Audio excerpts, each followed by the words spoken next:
Warm welcome, this is Markus Termin, Astrologisches Stundenbuch at the 13th of November 2024.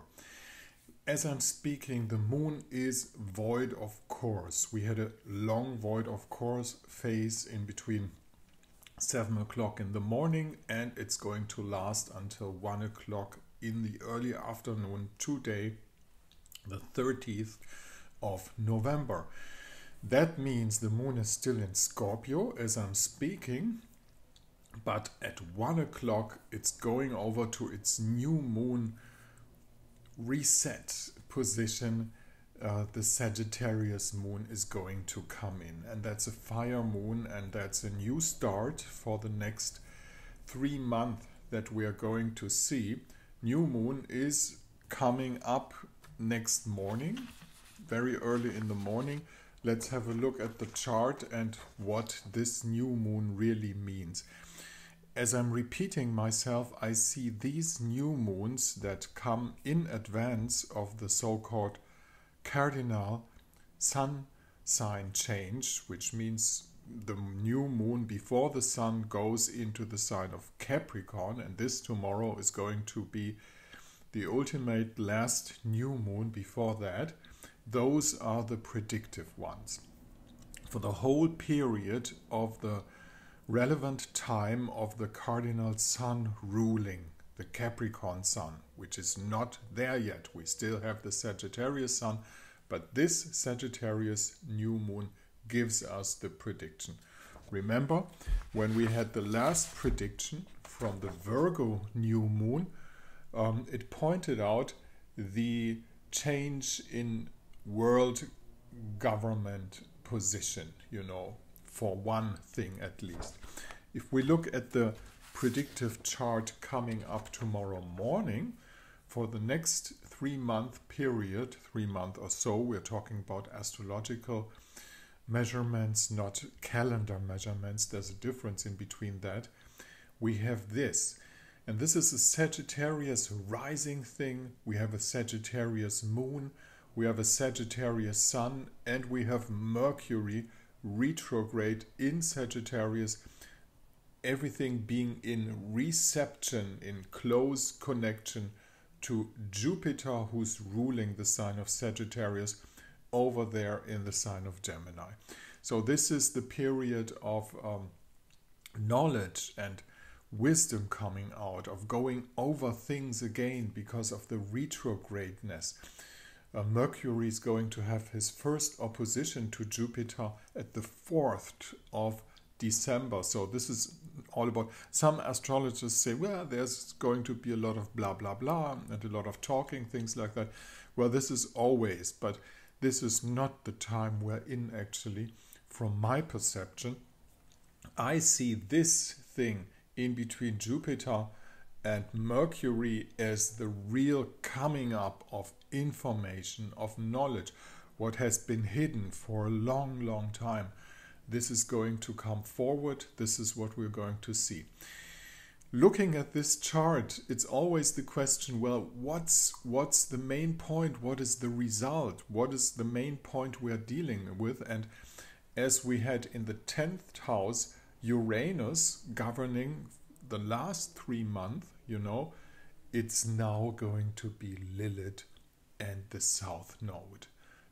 This is overall, though the world is trying to catch up with, wisdom and knowledge, what's the combination of that? Probably truth is going to catch up with the truth, Lilith in the sign of Libra at the 10th house is not willing to provide it.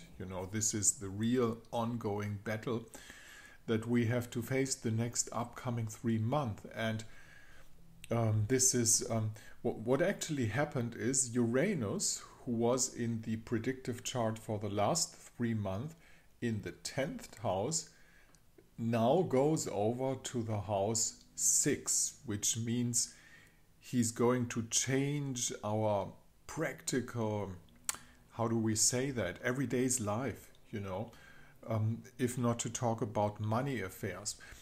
Looking closer to the chart, you see that Venus, who's always good for money, has a nice and smooth trine connection to Uranus. So as this is happening, and as Lilith is opposing Chiron, all those hurting stuff that is still out there, we will also see some major changes in financial market things. You know, this is actually the axis, and it's probably going to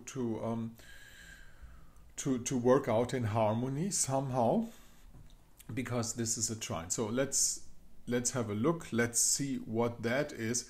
Uranus is still retrograde, so I'm afraid it will probably not be one of the preferred modern electronic solutions, which are just not ready yet. You know, this is all about the spin and hype and talking very much and scaring people, but it's just not ready yet. They are just not able to do it.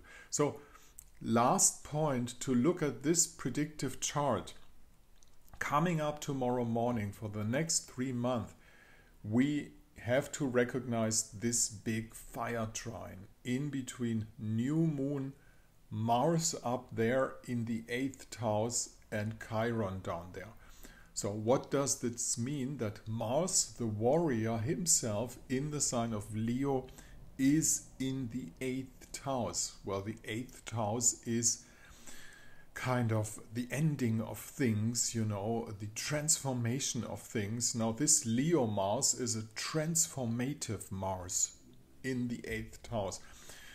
Positive scene, that means that the affairs of Mars can be transformated in a way that we have war now, we're going to peace. This is the way I see that.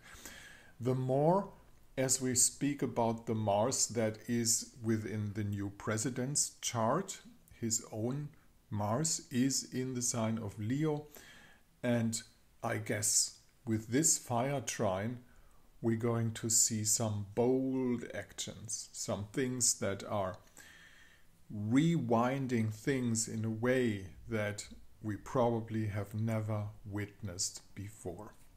Thank you very much for listening. This is Markus Termin talking to you at the 13th of November 2024.